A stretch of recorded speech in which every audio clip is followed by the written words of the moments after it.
Welcome to the Boujee Multipreneur podcast. I'm your host, Hillary Hashauer-Jones.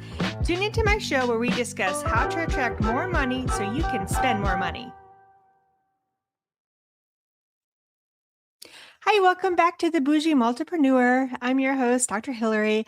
Today we're continuing our series about rebuilding while you're still living it. The episode is called The Loneliest Part of Leadership. And before I go any further, I want to say something. This episode isn't about complaining. It's not about feeling sorry for ourselves as business owners. It's not about saying leadership is harder than what anyone else experiences, because everyone has challenges. Everyone has responsibilities. Everyone is carrying something. There is a unique aspect of leadership that often goes unspoken, and that is loneliness.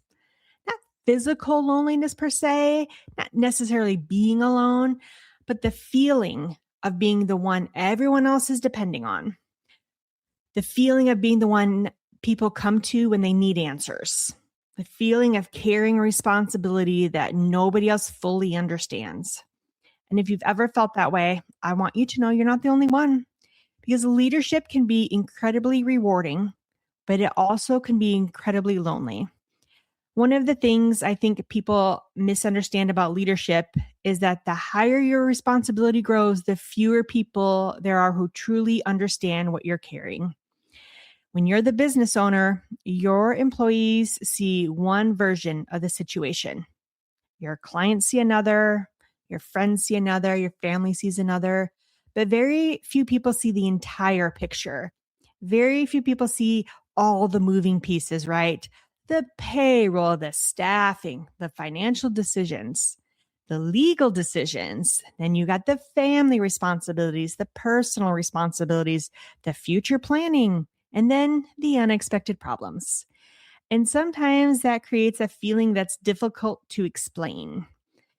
You can be surrounded by people and still feel completely lonely.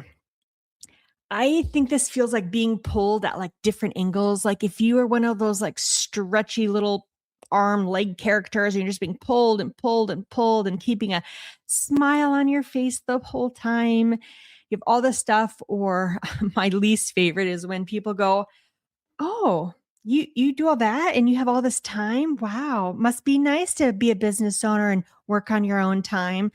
And I think to myself, but are you up at 4:30 a.m.? Are you still out here on the computer at 9:30, 10 o'clock recording podcasts and making spreadsheets? And then are you doing marketing and advertising in Canva? And are you learning how to do all the Google ads yourself? No, you're not. You're clocking in, clocking out. But you know, they all need something from us, right? Let's, without talking about all the details, right, that I could go into, but, we've got our patients, we've got our staff, our kids, our vendors, attorneys, realtors of your houses. Let's talk about what it feels like to carry multiple responsibilities simultaneously. One thing I've learned recently is that leadership isn't just about making decisions. It's about making decisions while knowing those decisions affect other people.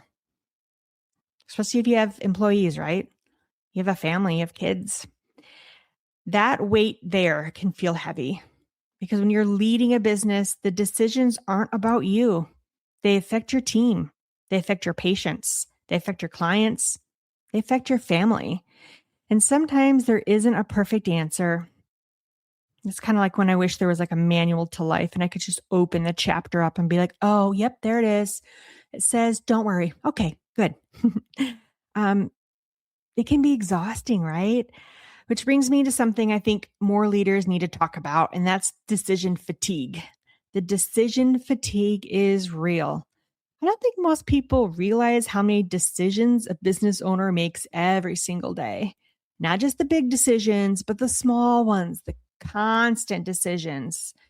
What should we focus on? What should we stop doing? Should we hire? Should we wait? Should we spend more money? Should we save the money? How should we respond to this? It's just over and over again, and your brain just gets tired. When your brain gets tired, everything feels harder. Even the simple decisions start to feel overwhelming. Recently had a lot going on in my life, if you've been following the podcast. And sometimes the simple decisions, I was like, I don't know. Like, I don't know what to do in this situation. And I had to ask, like, when I was at work, the doctors that work with me, I'm like, I don't think I really know what to do. I remember one day it was just the schedule, rearrange the schedule. I had to leave for an emergency again with a kid. And I was just like, I don't know what to do. And I asked the doctor with me, I said, can you like fix this? I don't know what to do. I'm so overwhelmed. I'm so tired from not sleeping. And I just don't know what to do. My head's just ping ponging around in there. My brain, I don't know what it's doing. And she's like, I will fix it. When it looks so like stupid to me on the outside, like I don't know how to fix my schedule and rearrange it because it's just jumping off the page everywhere to me.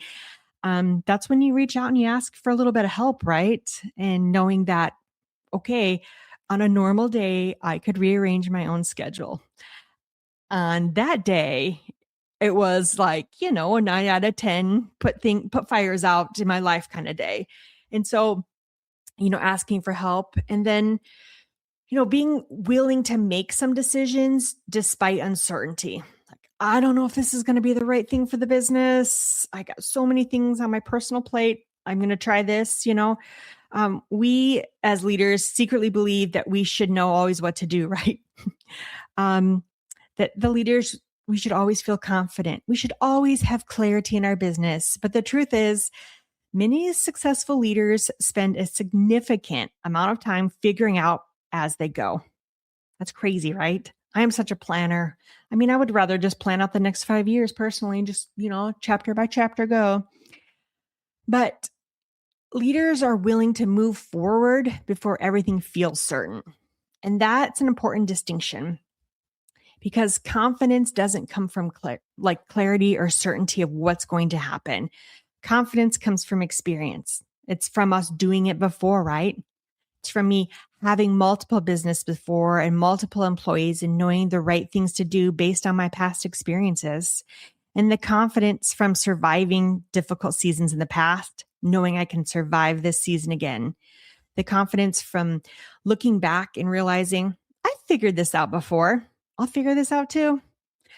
I think another lonely part of leadership is that people often assume strong people don't need support.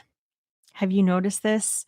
If you're a leader listening to this is why I'm doing this podcast for people like us. We're so strong on the outside, and people say that to me all the time, right? You're so strong, you're going to get through this. Da, da, da, da. You're so positive all the time. And they don't check on you as much. Just because I'm not crying all the time and having like a severe amount of drama all the time. And, people just don't check on you as much and make sure. The more capable you seem, the more people just assume you're fine. I'm fine. Great. Everything's fine. I'm fine. Great. The more responsibility you carry, the more people assume you can handle it.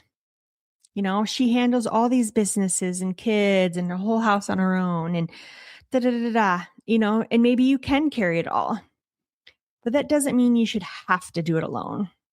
And I think that's when me as a strong person, leader, type A, steps back and asks for help. Because I would want someone else to ask me for help. I don't want to assume that someone needs my help. I just sometimes just want to be told, tell me what to do. Tell me you need help. Tell me you need me to do this or run your kids for you or make you dinner or tell me you need to borrow some money. Like, what is it? I'm there, telling your friends and family what you need.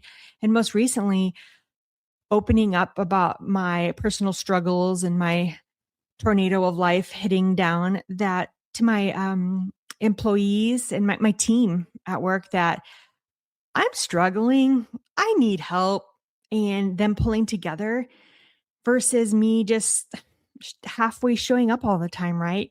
Messing up things, which totally have messed up a lot lately, but them knowing why.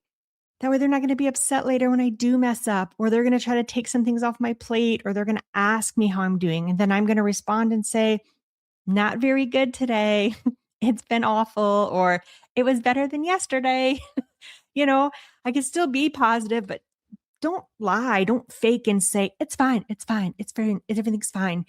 Because if it's not fine, those people around you want to know. That's why they ask. Um, you know, every leader needs people they can honestly talk to, not the people they have to impress, not the people they have to lead, not the people they have to perform for, people who allow them to be human. Because leadership doesn't mean you stop being human and having errors and faults, apparently. I'll say things like, oh, that's my one mistake this year, but it's not. It's just, one every couple hours. Leadership doesn't mean you stop needing encouragement. Maybe that's from your family. Maybe it's from your friends. Maybe it's from your business coach. I know that's what I try to do as a business coach, is encourage. But also my business coach encourages me and takes things apart and looks at it from a wider scope than my little binoculars that I'm looking at things, my little up close and personal. Sometimes people can step back and look at the problems and situations for you and help you. I would say the best leaders are the ones who recognize those needs and then create support systems around them. One thing I wish more entrepreneurs understood is this: you don't get extra points for struggling alone. Let me say that again. You don't get extra points for struggling alone. There's no award, there's no trophy, there's no special recognition for carrying everything by yourself on your shoulders. Sometimes strengths look like asking for help. That could be a strength, actually. Strength could look like delegating things, home, work, life things. Strength could look like saying, I can't do this all by myself, and that's okay. Like I said, some of my biggest breakthroughs have happened this year in 2026, asking for more help. Mainly, I would say from my team at work. They have been amazing and everyone's so impressed with them, as am I. But I always knew they were impressive. And they said, Hillary, that's because you cultivated that, and I'd like to think so. But these are amazing humans too. So I can't take all the credit, but I do strive to cultivate that environment. And when they need me, I will be there too. And vice versa for everyone there. It's creating that family that can rely on each other, and look up to each other. I don't feel like leadership is supposed to be a solo sport. I can remember back in the day trying to do everything myself. I'm sure some of you still do it and or have never stopped and or want to, but it's hard to do it all on your own. You burn out easier and you plateau easier in your practices and businesses. It's not the best thing, really. I don't know why some of us are built that way, but many of us tried to do it all on our own. And if you're listening today and leadership feels lonely, I want to encourage you to ask yourself 3 things. So, who understands what I'm carrying? Who can I honestly talk to about it? And who am I allowing to support me? If you don't have the answers for that yet, that's fine. But make building that support system a priority, not later, but now. Let's just say you have nothing going on and everything in your life is fabulous and you can't understand or relate to what I'm talking to. Great. But I think we all know that it's going to happen at some point. So create your team that's going to support you. Have those people that you can honestly talk to. It's not a competition. Not everything in life is a competition. I mean, unless you're getting paid to play sports, okay. Yeah, you have some competition. But most of us don't. We don't have to make it a competition either.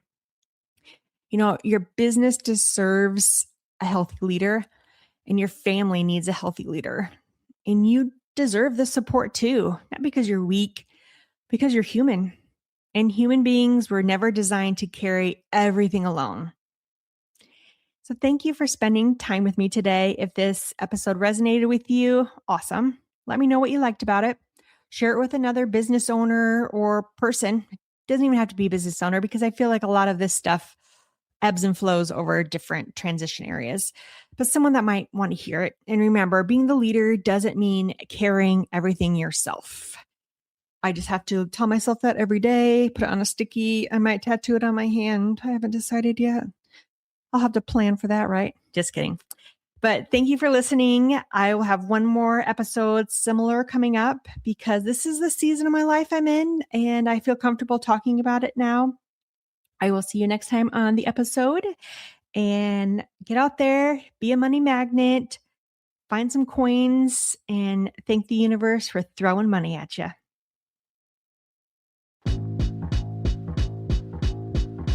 Click subscribe so you don't miss the next episode, and let's make some money.